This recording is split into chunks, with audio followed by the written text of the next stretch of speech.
Alors, bonjour à tous, heureux de vous retrouver en ce samedi 22 août 2020, 5h21 du Québec. Bonjour à ceux qui se lèvent tôt, ceux qui se lèvent un petit peu plus tard, vous me retrouverez un petit peu plus tard. Imaginez-vous qu'en Floride, on a 750 millions de moustiques génétiquement modifiés qui sont approuvés pour être libérés dans les Keys de Floride. Plus de 750 millions de moustiques génétiquement modifiés seront relâchés dans les Keys de Floride en 2021 et 2022. Le plan a reçu l'approbation finale des autorités locales contre l'objection de nombreux résidents locaux et d'une coalition de groupes de défense de l'environnement. Avec toutes les crises urgentes auxquelles notre nation et l'État de Floride sont confrontés, la pandémie, entre autres les injustices sociales, le changement climatique, l'administration a utilisé les deniers publics et les ressources gouvernementales pour une expérience de Jurassic Park, a déclaré J.D. Hansen, directeur des politiques pour le Centre international d'évaluation technologique et le Centre pour la sécurité alimentaire. Maintenant, le district de contrôle des moustiques du comté de Monroe a donné l'autorisation finale nécessaire.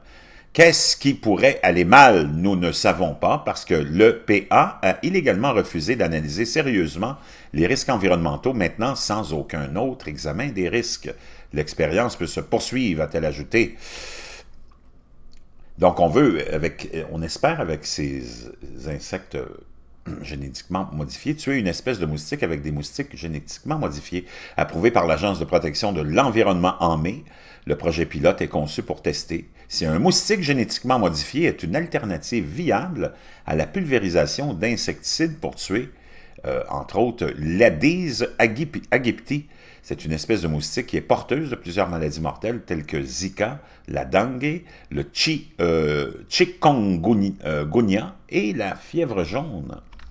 Le moustique nommé OX5034 a été modifié pour produire une progéniture femelle qui meurt au stade larvaire, bien avant l'éclosion, et devient suffisamment grande pour mordre et propager la maladie.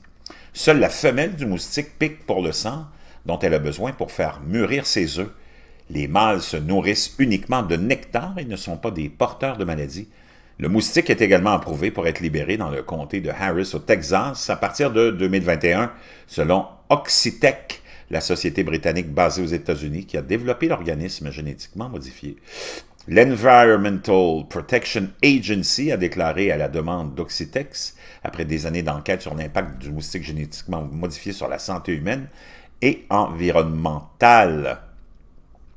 C'est un développement passionnant car il représente le travail révolutionnaire de centaines de personnes passionnées pendant plus d'une décennie dans plusieurs pays qui veulent tous protéger les communautés contre la fameuse dengue, le virus Zika, la fièvre jaune et d'autres maladies à transmission vectorielle, a déclaré Gary Franson, le PDG d'Oxitec.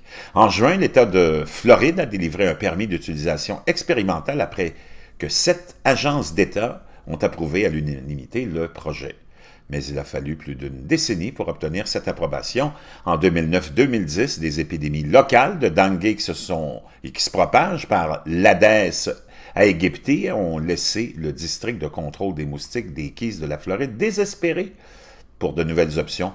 Mais une avalanche d'efforts de la pulvérisation aérienne par camion et à dos, l'utilisation de poisons mangeurs de moustiques, les efforts de lutte locaux pour contenir le fameux insecte, avec des larvicides et des pesticides, ont largement été inefficaces. Et coûteux aussi, même si le fameux moustique en question ne représente que 1% de la population de moustiques ou de sa population de moustiques, le Florida Keys Mosquito Control consacre généralement plus d'1 million de dollars par année, soit 1/10 de son financement total à la lutte contre ce fameux Aedes aegypti. En 2012, le district a demandé l'aide d'Oxitec.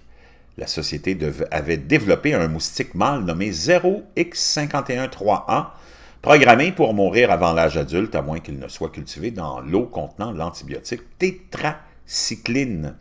Des lots d'OX513A stériles pourraient vivre et s'accoupler avec des femelles. Cependant, leurs descendants mâles et femelles hériteraient du programme tué et mourraient, limitant ainsi la croissance démographique.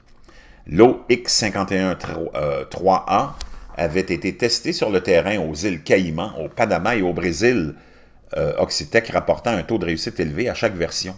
Par exemple, un essai dans une zone urbaine du Brésil a réduit le fameux Aedes aegypti de 95%. Apparemment, leur définition du grand succès diffère de celle du ministre de la Santé environnementale des îles Caïmans. Mais quand le mot s'est répandu dans les Keys de Floride que le moustique était en route, la réaction du public a été rapide. Plus de 242 000 personnes ont signé une pétition de Change sur change.org contre la fameuse proposition des campagnes de relations publiques, rappelant aux Floridiens que le fameux moustique OGM modifié ne pique pas parce qu'il est on l'a conçu pour régler un problème. Les médias ont cité des habitants en colère refusant d'être traités comme des cobayes pour le moustique superbactérie ou robot Frankenstein. L'EPA a passé des années à enquêter sur l'impact du moustique sur la santé humaine et l'environnement, laissant le temps au public de participer, mais au milieu de l'évaluation, Oxitec a développé une technologie Friendly Mosquito de deuxième génération et a retiré la demande pour la première, le nouveau moustique mâle 0X ou OX5034 est programmé pour tuer uniquement les moustiques femelles, les mâles survivants pendant plusieurs générations et transmettant les gènes modifiés à la progéniture mâle suivante. Le permis de l'EPA oblige Oxitec à informer les responsables de l'État 72 heures avant de relâcher les moustiques et à effectuer des tests en cours pendant au moins 10 semaines pour s'assurer qu'aucun des moustiques femelles n'atteigne l'âge adulte. Cependant, les groupes environnementaux craignent que la propagation des gènes mâles génétiquement modifiés dans la population sauvage puisse potentiellement nuire aux espèces menacées et en voie de disparition d'oiseaux, d'insectes et de mammifères qui se nourrissent des moustiques. Alors nous demande Strange Sound, pensez-vous que ces moustiques génétiquement modifiés aideront seulement à développer de nouveaux insectes mutants et résistants qui pourraient devenir le prochain fléau? Wow! Non, vraiment inquiétant des fois, hein, ce qu'on peut autoriser certaines personnes et entreprises à faire. Mais apparemment, c'est pour le bien de tout le monde. On verra dans le futur, pas très lointain.